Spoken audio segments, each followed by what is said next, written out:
Hi and welcome to the Geek Legion of Doom. This is a TV review, and today I'll be having a look at the reality TV show called King of the Nerds. So I'm not going to be looking at the episodes individually, but rather than just the series as a whole. So this was recently on in the US, and it's basically a cross between Big Brother and sort of Krypton Factor, that kind of thing, or like or a game show really. And to me, what it seems like to me is that someone's seen The Big Bang Theory. Obviously, that's a high rating show, and they thought, Big Bang Theory works really well. How can we sort of expand upon this? I know, let's have a reality TV show about some geeky nerds people. So that's where I think that this has come from, because to me, now forgive me if I call them characters, but the contestants on this show they very much remind me of characters that are played on The Big Bang Theory, and I think these people were selected, or certainly some of them were selected because they have very, very similar attributes to the characters from that TV show. So what you've got a bunch of, I think there's 11 initially, 11 contestants, and they've picked from a variety of different sort of nerdy geeks.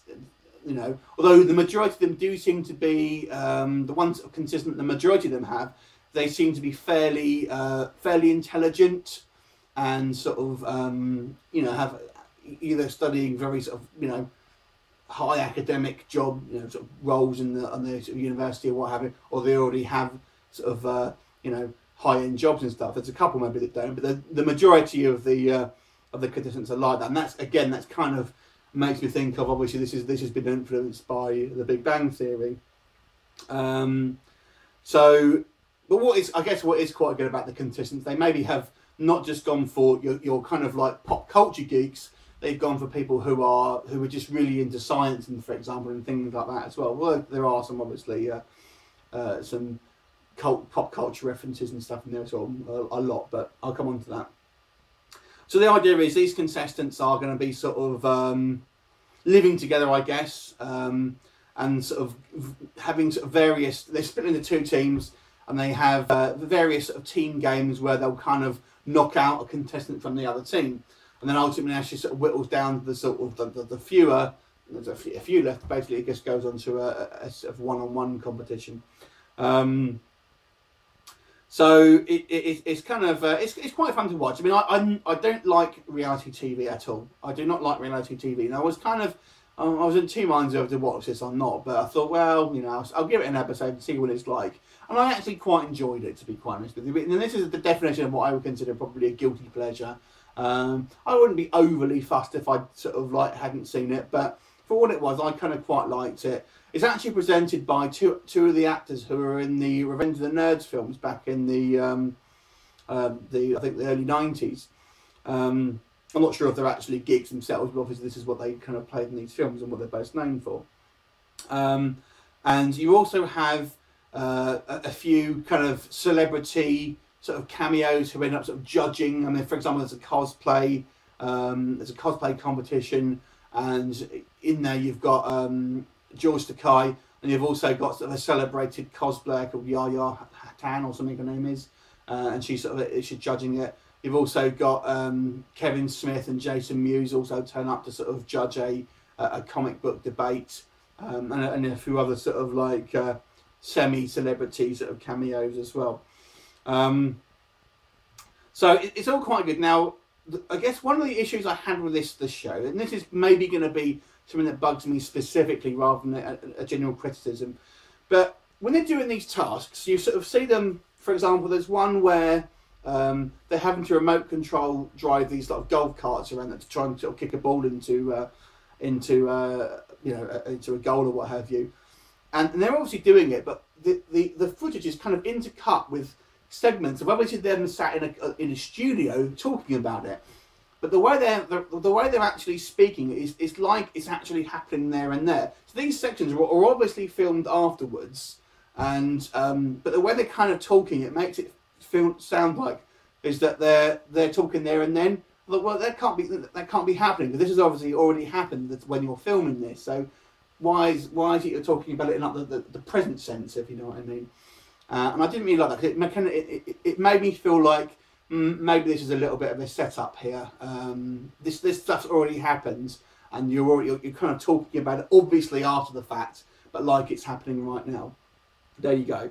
I'll quickly tell you a little bit about each of the contestants. The first one I'll mention is a woman called Alana. Now, they're all in their 20s, these people. They start from, I think, 22 and got to about 28. So the first one, Alana, is maybe the odd one out to a certain point, because she's probably, well, she gets picked last in the initial lineup, and she's almost like the geekiest of the geekiest. And it's not because I would say she's necessarily geekier than anyone else, but she's maybe a bit more of a, and I'm sorry to say this, but a bit more of a loser, if you like.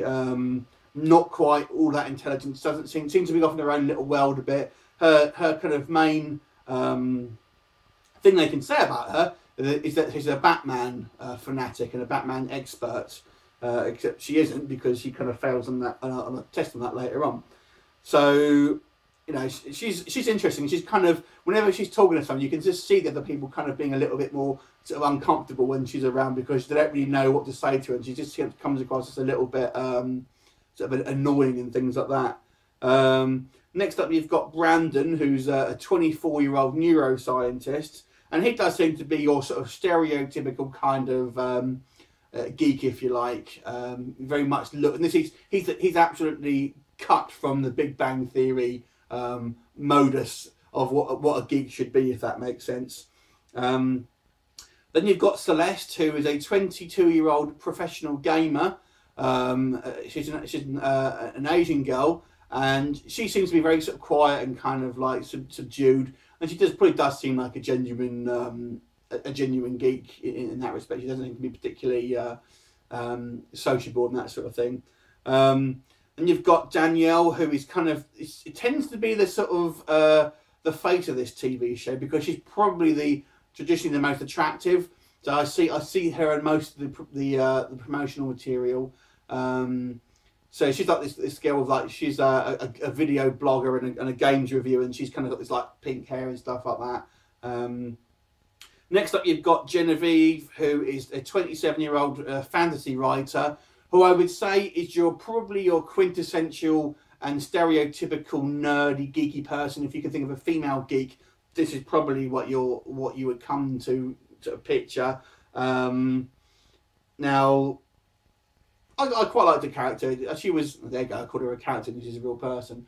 I quite liked her. She seemed to be quite, she seemed to be a bit bossy, to be fair, but she kind of made me chuckle, because she sort of took control of her team, and you know, I quite liked her. You've got Hendrik, who's not in it all that much, but this is one of the first ones to go, and he's an MIT grad student. Next up, you've got Ivan, who is the captain of the other team, and he's 27, and he's a tabletop role-playing games designer. And he seems quite sort of sociable, certainly one of the more sort of proactive members of this group, and basically seems fairly genuine, I have to say. Tries to sort of get on with everyone. Then you've got John, who's this kind of like heavy metal guy, and who's like a mathematician and a sort of tech student or something like that. And, you know, doesn't really say a hell of a lot, to be honest with you, but seems to have got everyone okay. Then you've got a guy called Joshua. Now, he's obviously the guy who thinks he's the cool dude of the group, and thinks he's kind of quite funny and stuff like that. And he says his thing is, he says he's a host of an online chat show. Well, he actually, I don't know if you subscribe to Clever Movies, he's actually on that. But I think host might be pushing it a little bit. You're on one channel, the one show that they do, and you seem to be part of a panel rather than the actual host. I think he may have oversold that slightly. You know, he's quite proactive, but like I said, I think maybe he thinks he's the kind of like the cool guy of the group or whatever. Now, next up, you've got forgive me if I pronounce her name wrong, Mugega, I think her name is, who works for NASA, and she's 26, and I think probably the most intelligent out of the group, possibly. and you know, she's obviously got a fantastic job, and you know, is very smart. And then finally got Virgil. Now Virgil is my favourite contestant, and he's the oldest. He's 28, and he's a computer hacker. And the reason why I like Virgil is because he tries really hard, but he's so lacking in the sort of like normal social skills, and just the way he just rubs people up the wrong way. Not on purpose, I don't think, but just because he's so sort of like blunt and sort of just doesn't know how to sort of deal with social situations. He's not shy, especially, but he kind of is. You know, you'll see if you know what I mean. You kind of get on it. But I find him the most interesting person to watch on this show. Anyway, so one thing I would say is that the females on this show, they've obviously tried to pick them for the majority of them anyway. Sorry, Alana. They've obviously tried to pick the most attractive female geeks that they can find. Obviously, because this is probably going to be watched by geeky blokes, I suppose.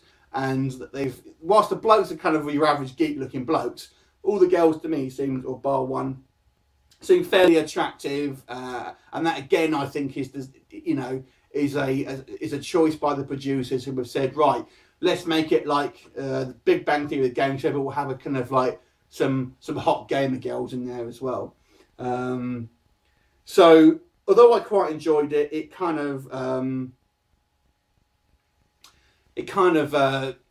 does smack of like, this is maybe a bit of, the cynic in me makes me think this is more of just a studio thing just to try and make money, which of course it is. That's exactly what it is.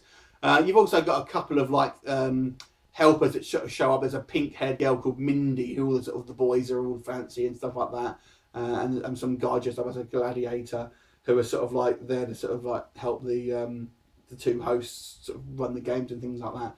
So I'm not going to tell you who wins it. But it was quite fun. But honestly, it is just like Big Brother, and there's some drama in there, and it's obviously, again, I think this stuff is sort of manufactured to sort of have this sort of, oh god, this person doesn't like that person's arguing with this person, and stuff like that. And there's lots of kind of like OTT drama and things like that, and people sort of arguing, like it's standard Big Brother stuff, and people get shitty with one another when they sort of get voted out. But this is what's going to happen in this type of show. I don't understand why people can get upset in this type of environment when they know it's a game show. They know that there's a $100 prize or whatever, and you know, things like that are going to happen. So there's no point getting crying about it, because this is what people are going to do, and they don't understand how they're sort of they're so sort of upset about it all the time. The games themselves are quite fun. One thing I probably find that was quite interesting was that they picked, when they were picking the teams, they were trying to pick the most academic out of all the people there. But the games, to be fair, are probably a lot more practical than academic. So they were trying to pick like a mathematician, and probably all but bar one game didn't really require any intelligence, just required good practical skills.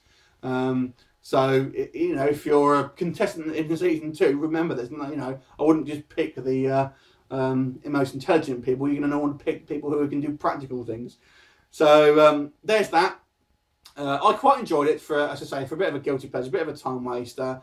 If you're into reality TV shows at all and you're a bit geeky, this is probably your sort of perfect show to watch. But if you're not interested in reality TV, then this is not going to sort of think, oh yeah, this is what I would want to be watching. So I'll give it the series out on the whole probably a 6.5 out of 10. Anyway, let me know what you think. Have you watched it? If you've seen the winner, did you think they should have won, or would you have preferred someone else? I nearly let it slip then. Leave me a comment, and I look forward to seeing you.